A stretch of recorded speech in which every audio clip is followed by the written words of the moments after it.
फिलहाल ये दूरी घटती हुई दिखाई दे रही है।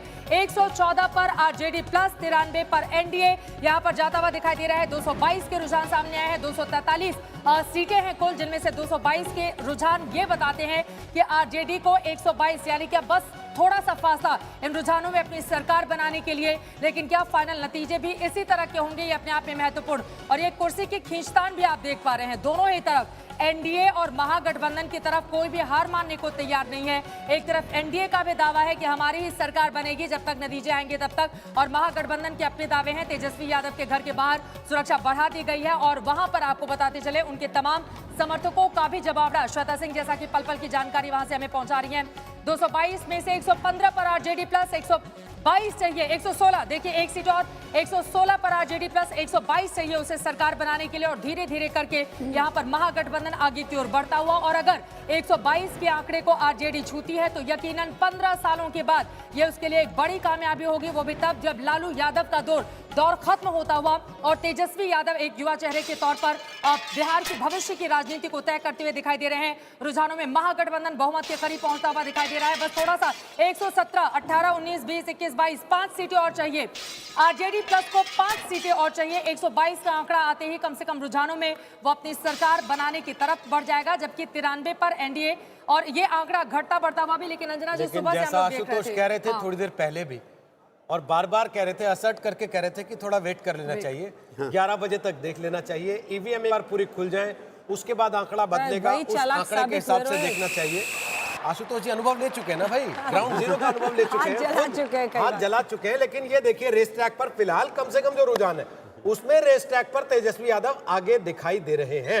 116 सीटों के साथ तेजस्वी की अगुवाई वाला महागठबंधन ऐसा लगता है अभी तक बढ़त पर है, और नीतीश कुमार थोड़ा सा पिछड़ गए हैं, और पिछड़ ऐसे गए हैं कि रेस में भले ही वो 92 सीटों पर दिख रहे हैं, लेकिन अंदरूनी रेस में गठबंधन की बीजेपी भी उनसे आगे है, और नीतीश कुमार बीजेपी से काफी पीछे इस समय दिखाई दे रहे हैं। ये ब्रेकअप आपके सामने स्क्रीन पर है। आरजेडी 73, कांग्रेस 33 सीटों पर आगे चल रही है। आरजेडी के साथ साथ कांग्रेस के भी दिन बहुर रहे हैं। पिछली बार 27 सीटें उन्होंने जीती थी, इस बार 33 पर उन्होंने बढ़त हासिल कर ली है। ये पर्दा ये लोग उठा रहे हैं आके, तेजस्वी नीतीश, वो भी बताइए। ये देखिए ना, आए नीतीश कुमार पर्दा उठाएंगे तो एनडीए का पूरा आपको ब्रेकअप दिखाई देगा।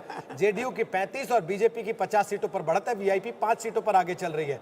अब तेजस्वी ने पर्दा उठाया तो आरजेडी 73 और कांग्रेस 33 सीटों पर आगे चल रही है, अन्य 10 सीटों पर आगे चल रहे हैं। आशुतोष जी आपकी अनुपस्थिति में हम ये जिक्र कर रहे थे कि जो आपने फॉर्मूला आज पकड़ा है, बार बार ये कहने का नहीं मैं तो 11 सवा 11 तक वेट करना चाहता हूँ, वो शायद इस वजह से है कि आप खुद ग्राउंड जीरो का अनुभव रखते हैं, बतौर पत्रकार नहीं बतौर चुनाव लड़ने वाले भी, और आपको इस बात का एहसास है कि कैसे चीजें मिनटों में बदल जाती हैं कई बार ईवीएम। नहीं मैं दो चीजें। पहली बात ये कि कोविड की वजह से जो अरेंजमेंट ईवीएम खुलती है, रिजल्ट बदल जाता है अगली ईवीएम में। नहीं, एक राउंड में कुछ आता है, दूसरे राउंड में कुछ और हो जाता है। दरअसल कोविड है, कोविड की वजह से जो अरेंजमेंट और काउंटिंग होगा उसमें एक्स्ट्रा कॉशन होगा, मतलब वो उस गति से नहीं होगा जिस गति से पहले होता था। दूसरी बात क्या है कि अभी बमुश्किल 4 या 5 राउंड की काउंटिंग हुई होगी, मैं अनुमान से कह रहा हूँ।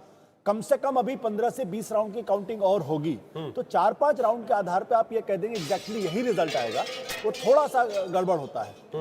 या तो फिर सीटें ये दिखाएं कि जमीन आसमान का फर्क आ गया, एक को 2 सीट मिले, अगले को 25 सीट मिले, तो आप अंदाजा लगा सकते हैं। लेकिन अगर 40-60 का भी रेशियो है तो 40-60 आराम से 60-40 हो सकता है। तो जब तक 10 राउंड की काउंटिंग नहीं हो जाती तब तक आप निश्चित तौर पर कहने की स्थिति में नहीं होती, या नहीं कहना चाहिए, मेरा ये मानना है। शुरुआती रुझानों से थोड़ा मामला पलटता हुआ दिख